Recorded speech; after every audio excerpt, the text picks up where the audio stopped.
All right, guys, got you coming at you with this week's update. They're still working on dialing in the HAAS machines, so they've been doing alignment tests. HAAS has been out here. They're gonna be out here the rest of the week. I think they're gonna laser level it tomorrow. So hopefully,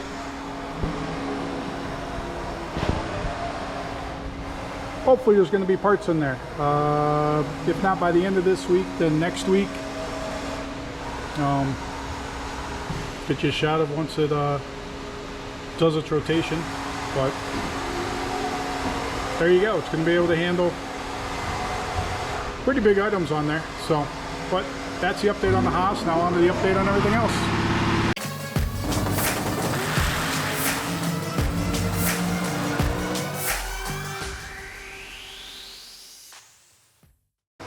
All right, guys, we are back from Rocky Mountain Race Week. Finally got the car unloaded today. Ship box is out. Brought it in. It's got some stuff to go over, just minor things. I mean, basically, can't say that it had an issue. Like, it performed pretty flawlessly for 1,500 miles of driving. So,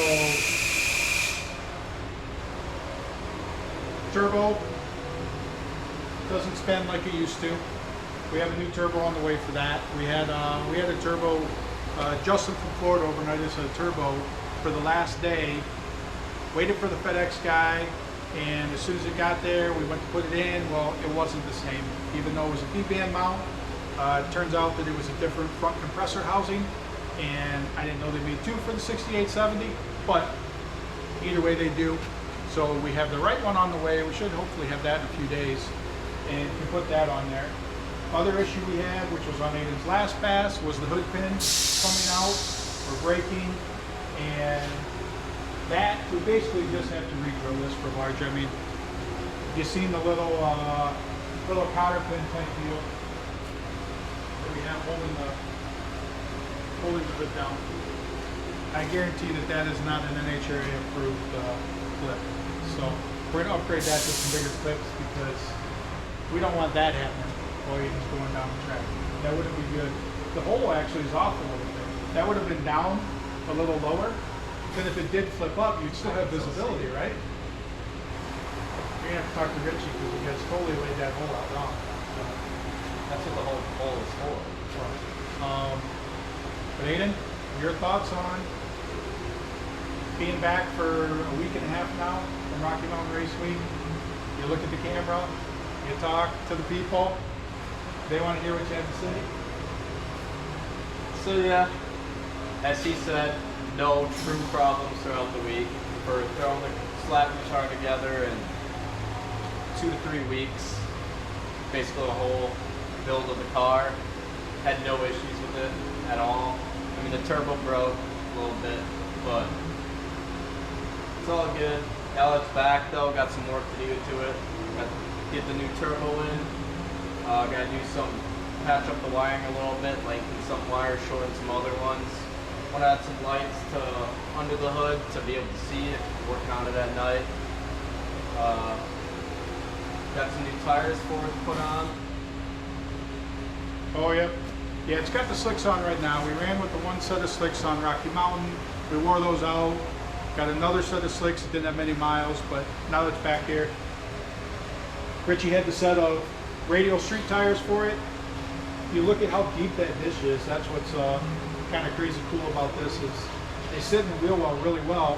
They're almost flush on the back, so it allows them to stick out from the edge. But these are the street tires, so cruising around, go to a car show, anything like that he's going to do with it. We got Roadkill coming up here in about a month. Roadkill is, well, you probably know what Roadkill is, but then there's also the Roadkill on Woodward. I'm not sure what they call it. Oh, Roadkill Nights. So Roadkill Nights on Woodward Avenue. Woodward Avenue in Michigan is the first paved road in the country. So Roadkill was able to organize this. I think this is its 4th or 5th year going on. And basically they closed down a main trek of Woodward, a 4-lane divided road going right through Pontiac. And it's actually right in front of the M1 concourse. They closed down that road, they turn it into a drag strip for one day on a Saturday. It's always the Saturday before the Woodward Dream Cruise.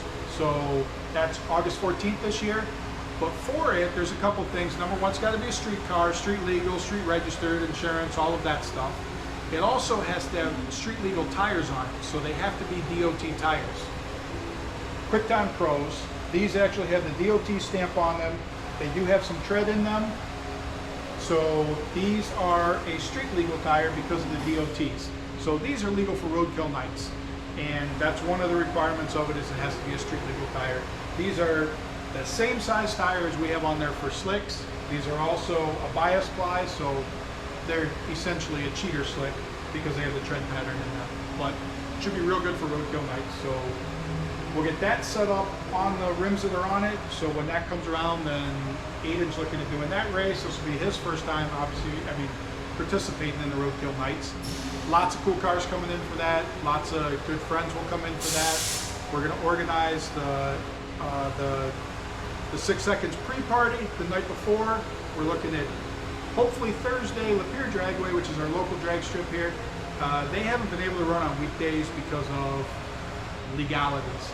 But supposedly July 12th, that will be over. So I'm hoping that the Thursday, which would be August 12th, that we're going to be able to do some testing at Lapeer with a lot of the people that are going to participate in Roadkill Nights will come out and do some testing. Friday will be registration for Roadkill, and then hopefully have our pre-party at the hopefully at the M1 concourse, that everybody can get together for a big car show, show off their cars, and get together, have some food, some beverages, and basically just hang out. So that should be coming up August 12th, 13th, 14th, and that will be the next event. I mean, unless some testing gets done with it or something in the meantime, but that'll be the next what do you call it? Legal, authorized? I don't know. The next public event. There you go. The next public event that the shipbox will be in, and then Aydan will be in. In the meantime, though, he hopes to get some cruising in around town with this, get the turbo changed, get his wiring done. That's where we sit with the shipbox. So now I want to cover, there's a lot of questions with the doors and how we do the power windows in the doors, like with 2.0 and 1.0, because all the doors, 69 Camaros, do not have a window track, a window frame. So therefore, with a power window going up, if you had a track and it's Lexan, if you have a track, it goes up in that track like this car has a window track in it. So it's real easy for a Lexan window. It's basically got a track that it can just follow up. With a 69 Camaro, it doesn't have that, and there's other cars that don't have that, that have the frameless window, and a lot of people ask how we do the power windows with it. So we're going to cover in detail a little bit about that, just to show you kind of how we do it. And if you got a car like that you want to run Lexan, this is basically based on comments that people want and then what they want to know more about. So let me just get in detail with that for you. All right, bring you up to speed on the door window kit. So this is a Joe Van Overbeek door out of Canada. He did all the carbon for 2.0. Electric Life, which is out of Chicago, makes basically this street rod window kit. So as you can see with it, basically the way this chases, this goes up and down, and the window track attaches to it, and that's what allows this to move up and down within here. It also keeps it lined up. So right now, obviously, I mean, this stuff is on the outside of the door. When we get the new glass, which the glass we have right now is all still the melted, we don't have the new windows yet. I get that from Pro Glass out of Chicago. He makes all my Lexan, and that mounts on this track. That's going to ride up and down inside here. This is mounted on here. You get the door latch mechanism, but as you can see how this basically, you can see that this is screw driven, and that's what sends this up and down, which basically moves the window up and down. It also keeps it centered and square inside the window. And then I'll show you on the actual car. When it goes up, to be able to do the latches, there is there's this recess. This is a recess all the way up inside the body, if you can see that. So when the window goes up, it actually goes inside this recess, and then and then you've got the window latch that then clamps to right here, and then that is what keeps the window in. The big problem that that we have with this car has been that at speed going down the track, usually when I throw the chutes, it depressurizes. It wants to pull the window out. A lot of people think that it wants to push the windows into the car, but it actually wants to pull the window out of the car when you get down there. So famously, I mean, there's videos with 1.0 where it actually, the window popped out and the door skin with the window attached to it ripped off. So basically it de-skinned the door. The whole door skin came off with the window assembly. Not quite sure if you can see in 1.0. See if I can zoom up there a little bit. But it has a steel track that we actually built. Actually, my buddy Rich Harlan in Ohio made that so that the window did have a receiver to go into, because once we started getting up above 200 miles an hour consistently with the car, then, I mean, it really became a problem with those windows. So it has, with them popping out, so, and obviously when we ripped off the door skin, so he built that receiver in there, and that's actually where the window goes up into, and that concept is what was applied to 2.0 to basically know that to keep the windows in, it needs this receiver groove. So that's the only Pro Mod style Camaro street legal body in the world that has a receiver groove for the window. Most race cars would have, and this is what I say with about window frame. This car has a window frame all around it, so around the door. So it's real simple that, I mean, the window goes up in there, it's not going to go anywhere because it technically has that receiver groove all the way around. So it can't come out. To where 6.9 Camaros, as well as several other cars that are frameless windows, usually almost anything that was offered in a convertible typically would have a frameless style window, but just the difference with how that style car is. So that gives you the update on the windows and how the power windows work. And that's for some questions there was on exactly what we use for the kit and how we make it work so that other people could actually do the same thing. All right, guys, and then want to cover one of the big comments on that is like my background and what I do, where I came from, how I got to where I am. So I guess gonna take some time in each of these upcoming videos and I guess just talk about it. I mean, I can tell you that like I definitely did not. I was never fed a silver spoon. I grew up in Ohio, a little town called Brimfield, Ohio, and grew up to, my dad was a factory worker. He made nuts and bolts. Had factories. I knew what the unemployment line looked like. I knew what layoff was. I knew what doing whatever it takes to make a buck was growing up. Was able to see all of that. By no means was I poor. I mean, I was rich in the fact that close relationship with my grandma, my grandpa, my grandma on the other side. My dad's dad actually died when my dad was only, I believe, 3 years old. He was just young when his father passed away. My dad's a Vietnam veteran, and I did not know growing up that there were repairmen. I didn't know that you could call somebody to fix something. Like, I thought that whatever broke, it was up to you to fix it. So, because that's what I watched happen as a kid. If the washing machine broke, then we tore the washing machine apart and fixed it. If the car needed brakes, then we tore the car apart and we put brakes on it. If the roof needed shingled, then we shingled the roof. If we were building a shed, then we built a shed. I legitimately never really thought twice about it because I just thought that's how it was for everybody. That everybody just knew how to do everything and everybody knew how to fix everything. And when I say the on the employment line, my dad made nuts and bolts, cold forging presses is what he ran, and the ups and downs of the 70s with layoffs and the different things that happened all the way through the 80s. But when my dad would get laid off, then he would end up doing side work, whether it was we installed wood burning stoves.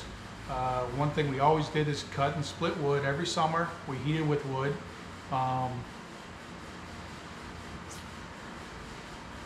Just all around, never had huge wants or anything. I think that the biggest thing that I learned through all of that was that you can only be dependent on yourself.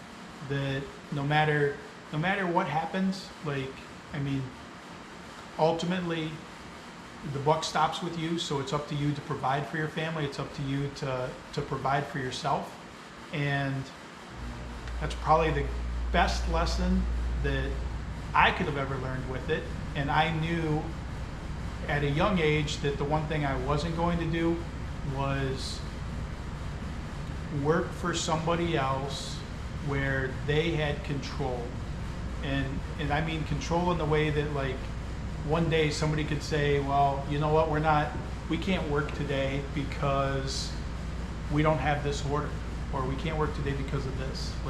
I knew that I wanted to control whether or not I was working that day or not.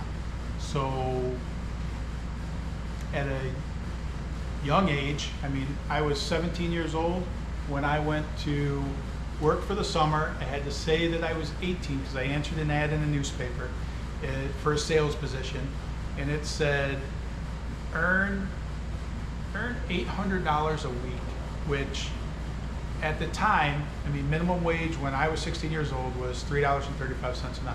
So that's what I made washing dishes as my first job. So when I saw that there was a job that I could make $800 a week, I said, okay. Well, I went, and it was back in the day of hotel seminars, I guess, and for lack of a better thing, but you went to a hotel, there was in the conference room at the hotel, they gave you a pitch on how you can make money, go on trips, and a lot of this other stuff.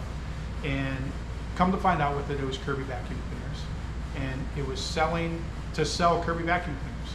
So I had to go through, I think it was 2 weeks of training that every day they taught us the pitch. And basically as a Kirby vacuum salesman, we were door knockers. So we had steak knives or a dust buster, some gift that basically knock on the door. You tell them that whatever, I don't even remember the sales pitch, but basically it said that, hey, I need to give a demonstration on the product, and if you listen to my demonstration, then no matter whether you like the product, you don't like the product, I give you this free gift. So that was the end for us to go in there and do basically an hour presentation. Well, when I went through the training, they explained to us that 1 out of 3, if you're able to get into the house and do your sales pitch, basically do your routine, show them basically how this cleans the carpet, show we had these little dust pads that it would basically, when you run the vacuum over it, you would be able to show them the dirt was left. You'd have them vacuum their carpet with their vacuum cleaner, you go over with the Kirby and you show them the dirt was left. And basically you sold them on helping them to get rid of the dirt that was in the house that their vacuum cleaner wasn't picking up.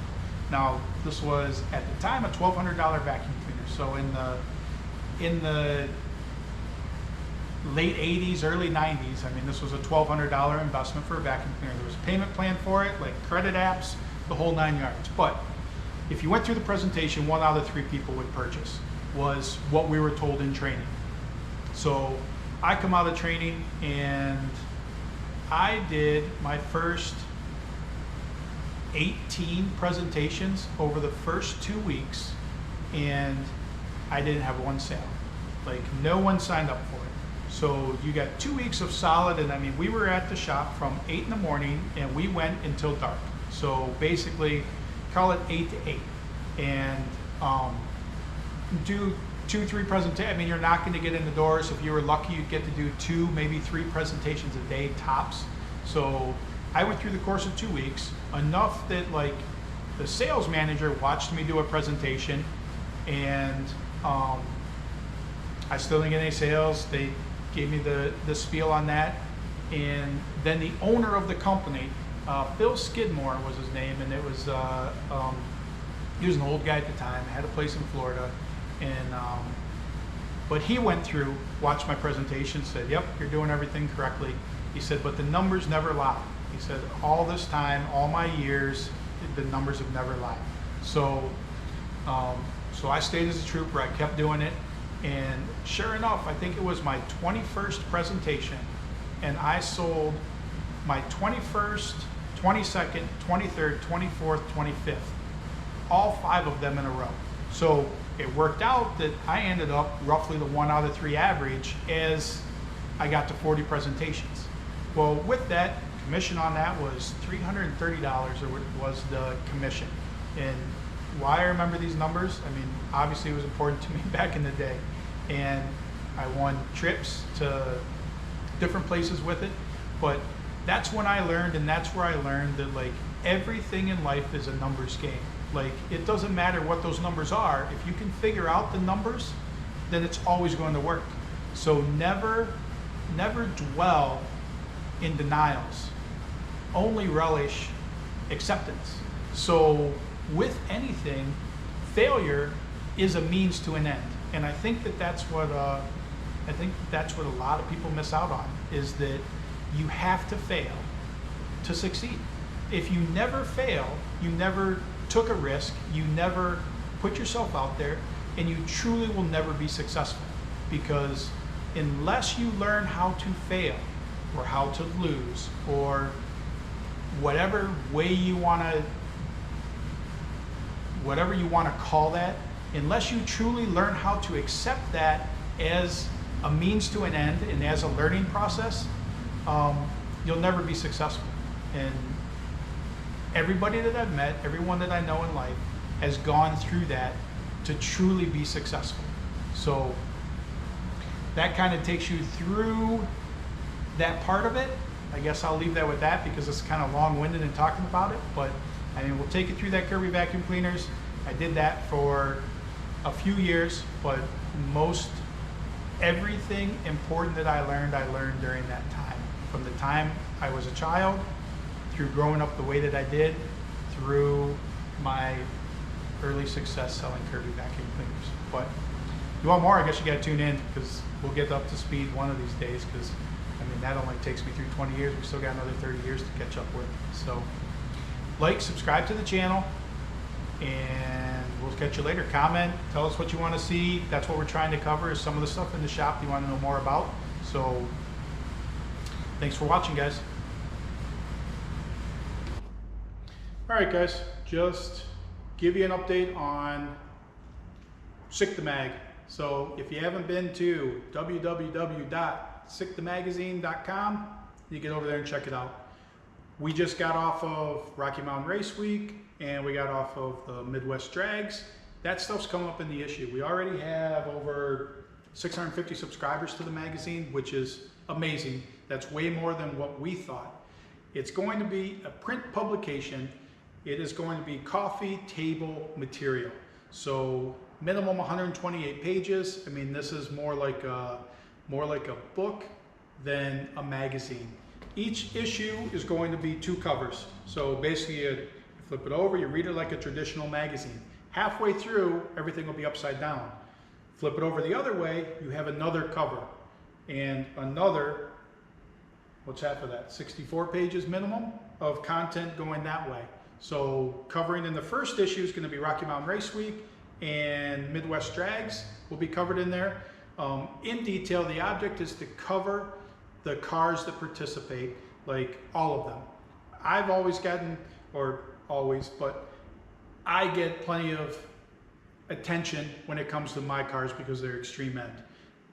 However, a lot of the cars that are just as cool as my car, they just might not be running in the same class or the same speeds that I run, but just as cool, just as unique, just as innovative with the stuff that they've done to take a 8-second car or a 10-second car and make it streetable on a regular basis. It can go 1,500 miles. It can go to your local cruises as well as go to the track and turn out those times. I mean, there's every combination out there that you can think of, and that's the idea of the magazine, is to basically give everyone the exposure to all of that. So if you're watching my channel and the channel's like mine, then you're probably into the drag and drive type stuff, which is what I'm into, which is what the magazine's into. So it's covering that style events. So want to give that shout out to that. I also want to tell you, bring up again, Roadkill Nights will be coming up in August 14th. So the 12th, we hope that if Lapeer Dragway, that we can do testing that day with cars that want to participate on Saturday, as well as some cars that aren't participating on Saturday. The Saturday deal, Roadkill Nights, is 120 cars limited to. So Thursday, to be able to cover that. Friday will be registration for that. Hopefully a cruise in, as long as we're working on the final arrangements for that. Be a cruise in M1 concourse, car show type deal. Hang out, there'll be food and beverages, as well as just a lot of talk. SICK the magazine will be present for photo shoots for cars, because that will be covered in an upcoming issue, is the stuff that's going on there. And I guess I want to put this out here. We have 650 subscribers to the magazine. We have roughly 72,000 YouTube subscribers. So if we can get, I mean, this is a tall order, but if it's not quite July yet, but it'll be July probably by the time this video comes out. If I can get to 100,000 subscribers on YouTube, and we can get to 1,000 subscribers for SICK the magazine, then the new venture that started up, opened last week, SICK Pizza, Oxford, Michigan. Awesome pizzas, great reviews so far. We've sold out every day for it. Limited hours, because it's only 4 to 8, because all the ingredients, Scott Taylor, my buddy's running that. Aydan's actually working there too.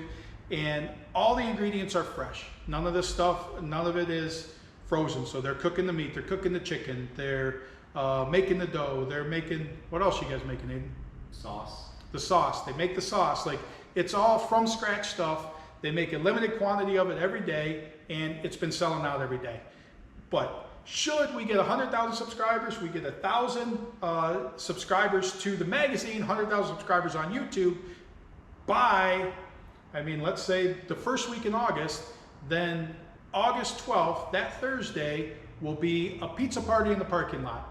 I will have Scott open up SICK Pizza, free pizzas as fast as they can make them for everyone that comes to the car event, and we'll set that up in their parking lot. That parking lot probably parks, I don't know, 80, 100 cars, probably in downtown Oxford. But should we hit those milestones, I'm buying the pizza for everybody that wants to come and have a slice. So put that out there and get everybody to like and subscribe to the channel. Also comment, because like we said earlier, I mean, we're covering everything that are the questions right now while we're in the shop trying to get all this stuff back together. The next segment will probably be on 2.0 update, depending on where we're at with 1.0 with the engine on that. So Ice Cream Truck needs some updates, which we'll cover with you, because it's kind of in rough shape with a couple things going on. But that's what we're after. That's what we're looking for. That's what we hope to give you. So like, subscribe to the channel, give us your comments. Thanks for watching, guys.